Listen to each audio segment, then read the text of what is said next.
Hello, guys. Okay, so now I'm going to be responding to a video by one Kain. He made a video about Sweet Baby Inc. And I have to say something about it because this is the thing that gets under my skin more than anything else are these middle ground, both sides. I just want to play my video games, moderate types.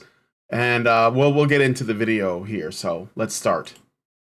All right, here we go. And you might remember that Kain was involved with Gamergate back in 2014.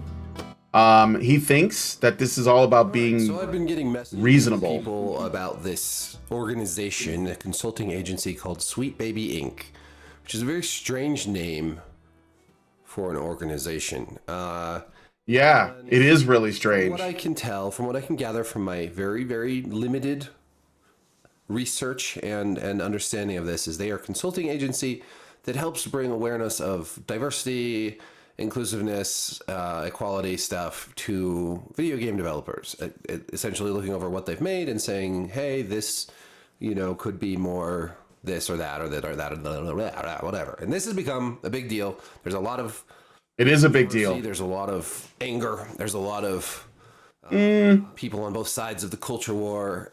Oh my God. All right, hold on really quick. I gotta say this, okay? There is no culture war. And what I know people want to say, yes, of course there is, but let me explain what I mean, okay? There is not a culture war in terms of there being two teams.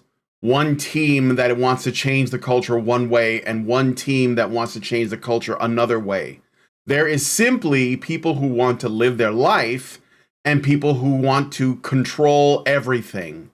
That's what it is. So it's like, if I'm living in my house, right, and I find that I have termites or cockroaches. I grew up in Humboldt Park on the west side, very, very poor. We lived in a roach-infested apartment. I mean, it was so bad that I was shaking cockroaches out of my shoes when I was about 11 years old, okay? Around 11, 12. I got used to it. Like, it was so bad that I got used to it. I was just accustomed to living with cockroaches.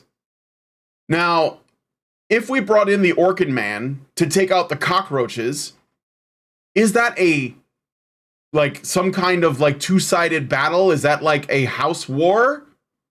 Or is that just me living in my space with my family, my brothers, my mother, my father, and an infestation of vermin in our house, eating our food, getting into all of our clothes, getting into my dad's stereo system because they love it warm, inside the television, inside the walls, attracting other parasites, other organisms, spreading disease. And if we want to eliminate them, are we taking a side in some kind of war? No, we're protecting our property. We are protecting that which we have built, that which we are trying to sustain, right? If I brought a pet in, if we had a cat, for example, the cat can stay as long as it is not a destructive factor, right? If the cat starts biting and clawing at my baby brother, then the cat's got to go. This is why we put down dogs when they bite people, right? So the culture war is not side A versus side B. It is not. It is regular people trying to enjoy their shit and people who don't want to leave them alone. It's always been this way. Even the supposed left-right thing, in my opinion, and I think that I have a leg to stand on here, it's not left versus right. It's the left versus everybody else.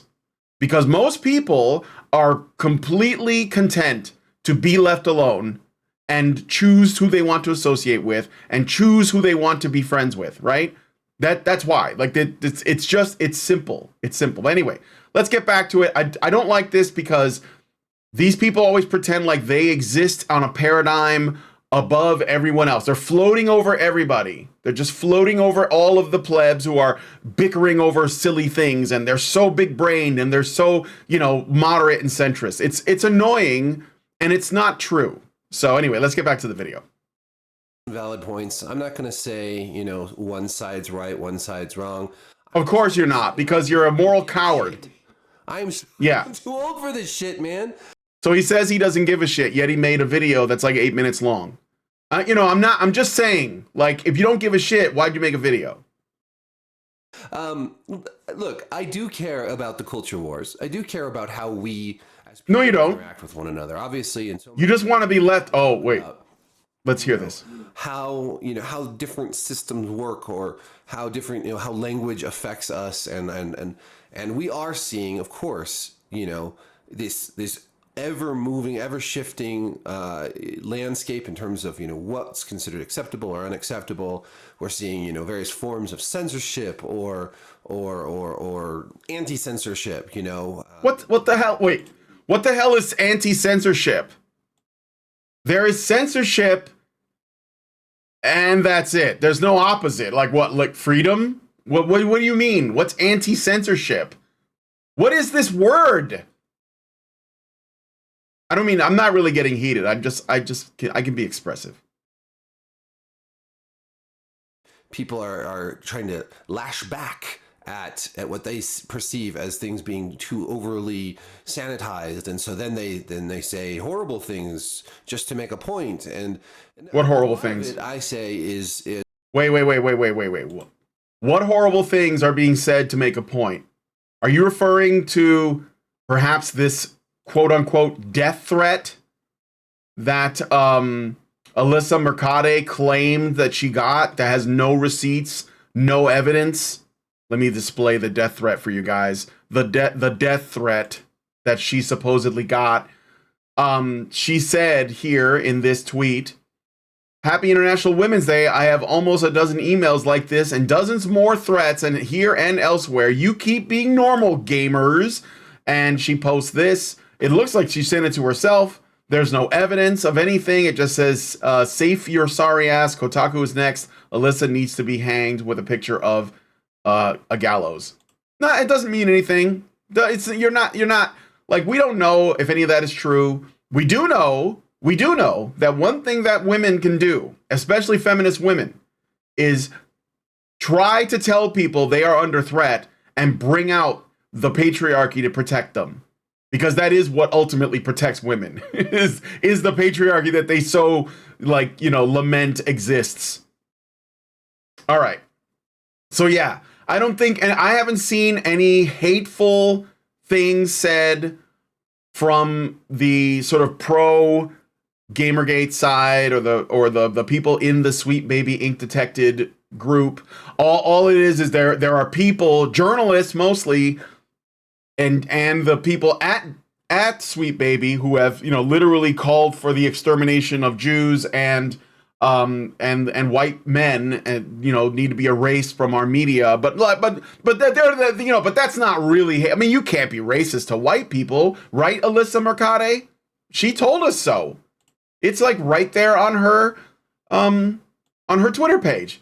Hi, you can't be racist against white people. Thanks for tuning in. She literally made that image and made it her background right, like just a couple days ago, because people were sharing around that response with a bit of like concern, like, wow, I can't believe this woman is so hateful. And she's like, checkmate, bigot. I can't be hateful. It's against white people. It's against white men on top of that. So yeah, the hate's coming from both sides, Eric. Yeah, sure it is. Let's get back to your video. Is a lot of nonsense, because I think that ultimately what it all comes down to is that, yes, we need to have freedom. Yes, we have freedom, but we need to make the right choice within that framework of freedom. What's the right choice? And be excellent to each other. That is the motto I try to live by as much as I can. I know that's from Bill and Ted's Excellent Adventure, which is sort of a stupid movie, but I think it's a really good policy. Okay, I'm going to stop it there. I don't know if you know this, but the people at Sweet Baby and the people who support them and the journalists that are running cover for them, they have no intention of being excellent to anybody except themselves and their friends. They are narcissists and they hate their customers. Why are we having this discussion? Like, I don't know how long. I've been doing this for over 10 years. For over 10 years. This is not going to change. There is no like, just be cool, man. It's so childish. These people hate us. They hate us. Do you see that? Why can't you see that? Anyway, back to the video. I don't just be excellent to each other, bro. Shit, though, I don't care about Sweet Baby Inc. They're one of a bunch of different video game consulting agencies. Yeah, and they're all woke, probably. Push they're going to push more diversity and inclusion and stuff, and that's perfectly within their right. I don't think that they are probably the cause of everything you hate about video games. I think that there's a lot of moving pieces. There's a lot of reasons that things have changed and shifted. I think there's going to be a push-pull, right? Tug of war in terms of how this has been going on for decades outside of video games. We've seen it. The 80s. I'm going to pause it there. Hold on. Okay, just a couple things.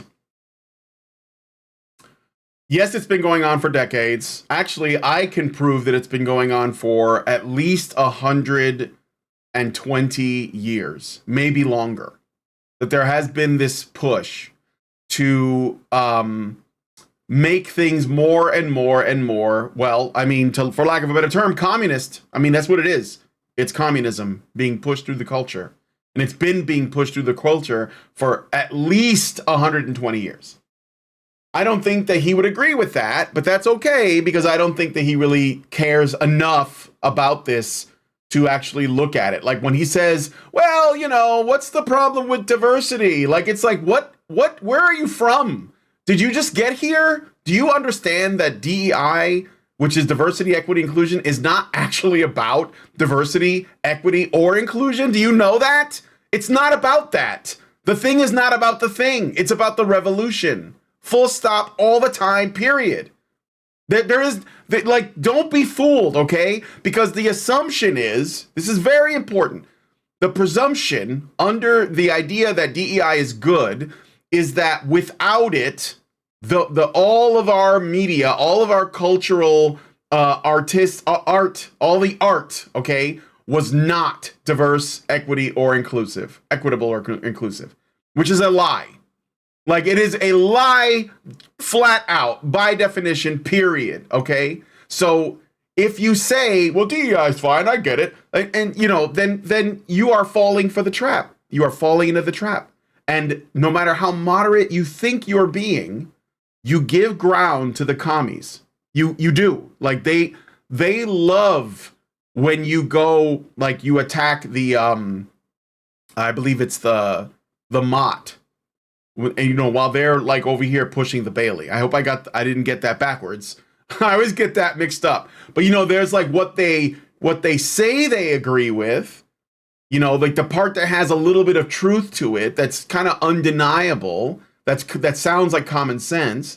And then there's what they're really doing. So DEI is not about that. And plus, if they really felt so strongly about it, why don't they make their own products? We've been saying that for a long time too. But the only things they seem to be interested in are the things that are already established IPs, that that already have a base, like the kids. Like, let me give you another example: Dungeons and Dragons. So they're trying to tell us that Dungeons and Dragons was only for like middle-aged, heterosexual, cisgendered white men. When I've been playing D&D since when I discovered it, basically like 1986 1988, I think I found it. And I'm a Puerto Rican guy from, the poor part of Chicago originally. So they were wrong right off the bat. All the people I played D&D with were like black or Latino or Filipino or something, right? Oh, there were white guys too, but it's obvious though. Like, no one stands at the doorway to a game store and makes sure that you're the appropriate color. Like, here's another thing. For example, this DI thing is bullshit. Akira Toriyama, God rest his soul, passed away recently. Creator of Dragon Ball Z, Chrono Trigger, Dragon Warrior, and lots of other things. And this was a reaction from Chris Kindred, who is part of Sweet Baby employee. And they say Toriyama gave us the best and worst black characters in anime in the same series. It took range to do that. So basically just shits on him. The day he dies, the day we learn about it, these people do not like us. We have to stop pretending like people are generally good. There are good people, but they have to be found to be good, right? Otherwise, we don't really value good. And the thing about Dragon Ball, which is actually kind of an important point, again, going back to the DEI thing, Dragon Ball Z is extremely popular with Latinos and blacks in America. Extremely popular, despite the fact that there are no Latinos and blacks in the show. How does that work? Why didn't they crumple into a ball and weep because there are no black Saiyans? Why did that not happen? Maybe it's got something to do with the fact that they like the story. All right, let's get back to this. We're a time when there was a lot of political correctness being yeah, it's still going on. It's only ramping up. Film and other places. And then the 90s kind of like shook that off, and they're like, no, we're going to do... I think the 90s actually got worse in a lot of ways. And all this it was always ramping up. Anti-censorship sentiment rose up. And then we've seen the tide turn again with more... with this, what people call now wokeness or whatever, and we're going to see it shift again after that. I think so. What? Seeing that shift. Do I care about some consulting agency that's trying to make games more diverse and inclusive? Not really. I don't think this. Okay, I'll tell you what I think is going on, and then I'm gonna leave it at that. Okay, I think that Eric Kain is afraid. I think that he is a coward, and the reason why I think this is because he believes that to oppose Sweet Baby and DEI is to oppose people of color and women. So you see how this works? This is how they get you. They tell you that, oh, we just support diverse voices. Nobody has a problem with that. Nobody. But if you say, no, actually, that's not what you're doing. You are trying to destroy. You are iconoclasts. You are trying to tear down what has been built. Because if you and you're not creative, you don't care about us. I mean, look at Suicide Squad Kill the Justice League. Okay? Some people will say, and this is the people that are engaging in massive amounts of cope, will try to tell you that, well, the game didn't fail because of DEI. The game failed because it wasn't a good game. Right? And yeah, that's part of it, but here's the thing. So again, we got the Mott and Bailey thing going on. They were able to spend all of their resources, or at least a larger number of resources, a disproportionate amount of their resources on the writing, on the story changes, on all the woke crap that they crammed in there, and the gameplay took a back seat to it. So if the problem was the gameplay, the bugs, the development, all of these other problems, why the fuck was the writing all set done? Why was everything else basically pretty streamlined? Now, could we blame Sweet Baby for that? I don't know. I mean, I wouldn't be surprised if there were plenty of people already working in Warner Brothers that agreed with this stuff anyway. See my last video about stochastic entryism to understand more. But the point is, the investment wasn't there. And of course, this is the thing too. Sweet Baby Inc. detected, and anybody else who gets involved in this kind of thing that wants their games to be free of this crap, they have the right to spend their money however they please. This is important. So if they want to share this information with other people so that other people can make a decision, an educated, mature, adult decision on how to spend their money from their hard-earned money, right? Then that is their right, and they should be able to do that. It's also really funny. If this was some other controversy, if we were talking about companies that were exploiting their customers with lots of, pay to win DLC or microtransactions, or the service was bad, like the thing with Diablo, why don't you guys have phones? If there was if that was the issue, if the issue was something else that had created a detected group to be like, yeah, we're going to be on the lookout for any companies that are engaging in, you know, like, I don't know, rampant microtransactions or pay to win features or some other like exploitative practice. And also shit on their fan base, shit on their customers, called them whiny crybabies. No one would be fighting with us about this. Eric Kain would be on board fighting for the gamer. Angry Joe would be on board, right? David Jaffe would be on board. But now, because it's about women, because it's about liberalism that they're trying to defend, because it's about these things, they're going to stand back or they're going to fight actively against us. Do you see what's going on here? This is how these people seize power. If this was about anything else that was like an example of corruption in gaming, there'd be no issue. But now, because it's about women, it's a problem.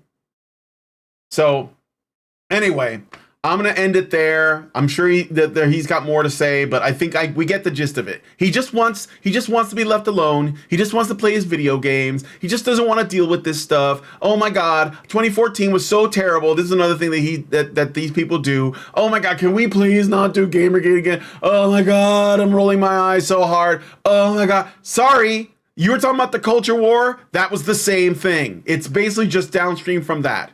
So there's no avoiding this, dude. There's no avoiding this. We have to support each other. We have to confront these people, and we have to keep people informed. Nobody needs to harass anybody. We never did. They still don't do it, right? They're gonna write hit pieces about us. People are gonna fucking sit on the fence, you know, because they're cowards. That's all it is. This is not two sides. This is just people who want to be left alone and people who can't leave people alone. I've been saying this for 10 years. It's always been the same. Everything has been that. It's been people who want to be left alone and people who can't leave people alone. So let me know what you guys think about this one in the comments. Thank you so much. And I may do a stream later today, or I might do another video. I have lots in the pipe. Long live Vivian James.